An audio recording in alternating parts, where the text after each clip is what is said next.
Scalise. Gentleman from Louisiana is recognized. Thank you, Mr. Speaker, and thank Chairman Smith for not just yielding, but for his leadership in getting us to this point. Mr. Speaker, we are at the precipice of the new golden age of America. And how do we get there?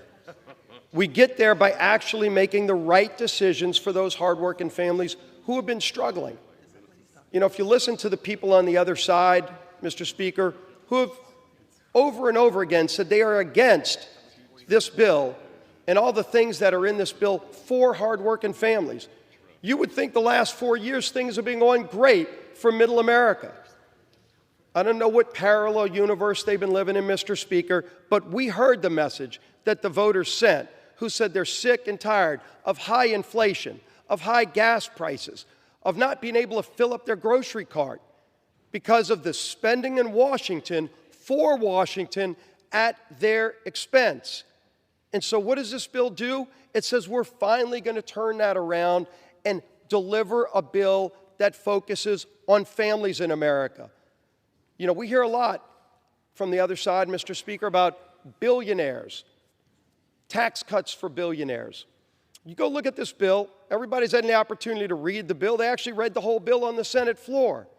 Only took 14 hours. And if you listened, one of the things you'd find out, Mr. Speaker, is there are some new tax cuts in this bill, but not for billionaires.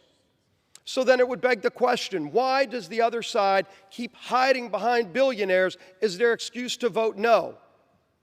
Because they made a decision, Mr. Speaker, early off, they don't want to give people back their money.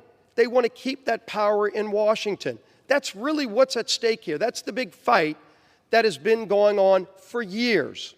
The other side won that fight the last few years by raising taxes, raising spending, growing Washington. And while they did that, families in America suffered. Inflation went up for those hardworking families while Washington grew. Interest rates grew up to the point they couldn't even afford to buy a first-time home because Washington grew. And we said it's enough that Washington has to finally start living within Washington's means so that families in America can finally start living the American dream again. That's what this bill focuses on, Mr. Speaker. And how do we do it? We do it, number one, by locking in rates for everybody. Nobody's taxes go up, Mr. Speaker. Nobody's.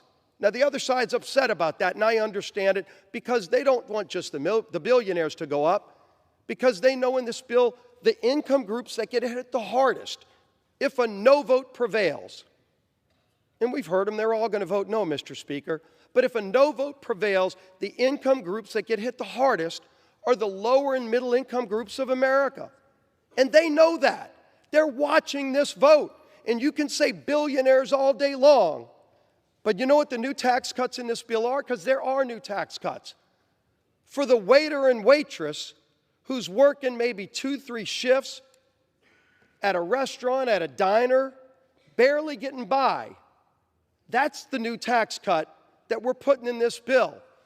And so you would say, well, then how could the other side possibly vote against that? But, Mr. Speaker, they are.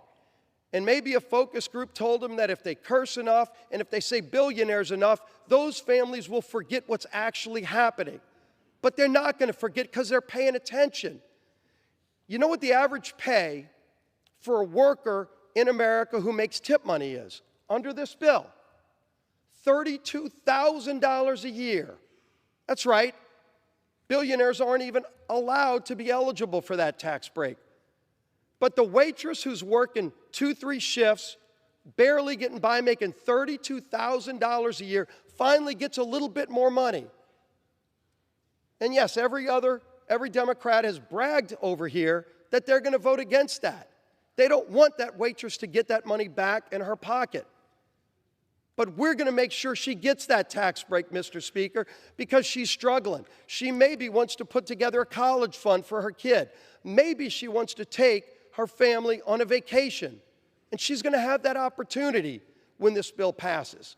You know who else we're going to give opportunity to, Mr. Speaker, in this bill? The other tax cut. Sorry, it's not a billionaire again. It's that shift worker working overtime. Not the billionaires, person that's showing up at the factory, making stuff in America who's paying taxes on the overtime, but they're away from their family, and they're looking at that check at the end of being away from their family for a few extra hours, and they're trying to make ends meet for their family, and they go, geez, I've got to get all that extra money back to the government. Is it worth being away from my family? And we say, you know what? Yeah, normal tax rates apply on everything else, but if you work overtime, you're not going to pay taxes on that overtime. Somebody making $60,000 a year, not the billionaire. Say billionaire enough, and maybe that shift worker won't know what you're doing, but Mr. Speaker, they do know. They do know what's about to happen, because everybody's watching this vote, and that's a good thing, because that shift worker deserves that extra money back. Might not seem a lot to somebody who deals with billions and trillions of dollars up here in Washington and grows agencies by 20, 30% every couple of years, and just thinks if you double the size of an agency over 5 years, somebody's going to pay for that. Well, you know who's paying for it? That hardworking family. You know, we clean up waste, fraud, and abuse, and it's been mocked by the other side.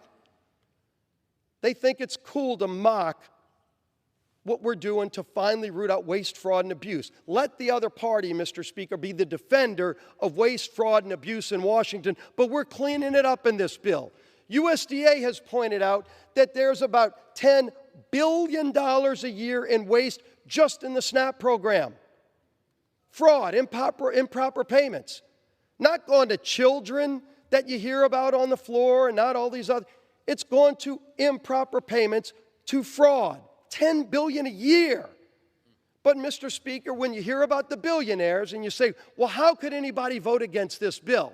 Think about what a no vote means. Because I'm proud of the yes vote that we're about to cast to help those families. But everybody who votes no, Mr. Speaker, make no mistake about it, everybody who votes no is going to be asked a question by that waitress making $32,000 a year saying, why do you want me to pay more money in my tips so that $10 billion of fraud goes out in the SNAP program? Because you voted against cleaning it up and you voted against no tax on tips. That's the no vote. You can't hide behind the billionaire anymore. You're going to have to face the reality, Mr. Speaker, that this bill actually delivers for the working families of this country who have been struggling. They haven't been living on easy street the last 4 years, but they went to the polls in November and said, we want to try a different approach. And this is that different approach, to give them more power, to give them more opportunity. You know we're giving opportunity, Mr. Speaker, to in this bill. Again, if you're going to vote no, this is what the no vote will take away. We actually create something unique in this bill. Hadn't been talked about yet, but it's in the bill. I'm real proud of it. We create opportunity in school choice for every, not billionaire, low-income families. Every low-income family in America will be eligible for a scholarship so that their kid can go to the school of their choice if they're in a failing school. Now, you vote no, Mr. Speaker. How do you tell that family that their kid doesn't have the same opportunity they deserve that every other kid in America can have? If somebody can afford it, they can go to a private school. But if that low-income family can't afford it, we're finally giving them a lifeline in this bill, Mr. Speaker, and saying you can have the same opportunity. But a no vote says that you don't think that that parent deserves the same opportunity? And then you hide behind billionaires. There's going to be no hiding, Mr. Speaker. We all know when this board lights up what the consequences are. And why do we say there's going to be a golden era in this country? We're securing our border in this bill, too. We're opening up American energy in this bill. Everywhere from the North Slope of Alaska to, yes, the Gulf of America, where President Biden had shut down American energy. He green-lighted Russia's Nord Stream pipeline so Russia could produce their energy, funding billions of dollars to go fund their war against Ukraine. But in America, we were shut down. We open it up in this bill, Mr. Speaker. American workers get to produce American energy, not just for America. It's going to lower the price at the pump. Again, you're a middle-income family. The billionaire doesn't care what the cost of gasoline is. You know who does? That waitress making $32,000 a year saves that tip money. Maybe she can go on a trip and get in her car and drive and afford the gasoline now because we'll be producing more. We actually have lease sales in this bill for once, so we can produce energy in America. We have great natural resources. We just had them shut down for 4 years by an administration that said no to American energy, said yes to other countries' energy. Iran was able to sell their oil on world markets thanks to the previous administration. That party's over. And when America starts producing more energy, not only does it help lower the price for families here in America, not only does it create great jobs here in America, but all the bad guys around the world, Russia, Iran, Venezuela, you name your country, they're not going to have a cartel-like exclusive license on global energy anymore because America's going to be back in the game. Let's get this country back in the game. Let's get this country back on track. Let's actually promote opportunity in the American dream again for anybody who wants it. You want to work? There's going to be more opportunity than you've ever had before. If you're disabled on Medicaid, right now you've been crowded out of those programs by people turning down work. Able-bodied people, 35-year-olds sitting at home playing video games. They're going to now have to go get a job. That's right. And by the way, that's a good thing for them. Their mom doesn't want them sitting in the basement playing video games anyway. But now it no longer will be crowding out Medicaid for the truly needy people who deserve it. The disabled people will not be getting crowded out of those programs by people who can actually go get a job, and there are going to be a lot of great jobs, Mr. Speaker, a lot of great jobs in this country. America's coming back.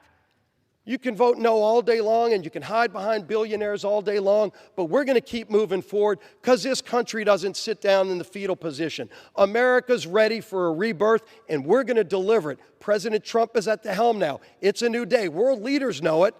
The bad guys know it around the world. But you know what? Those hardworking families who have been waiting for this relief for a long, long time are finally going to realize help is on the way because Republicans in Congress, any Democrats that want to join, Mr. Speaker, are free to, but they're bragging that they don't want to be a part of this.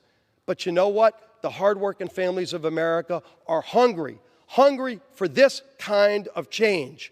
Take power away from Washington, give it back to the people, and watch what happens. Great things are ahead for this country, greatest country in the history of the world. We are finally going to give and restore that great American dream and that hope for those families who have been waiting way too long. That hope is coming. We're going to pass this bill. President Trump's going to sign it. It's going to be a great 4th of July. Let's pass the bill, Mr. Speaker. I yield back to balance my time.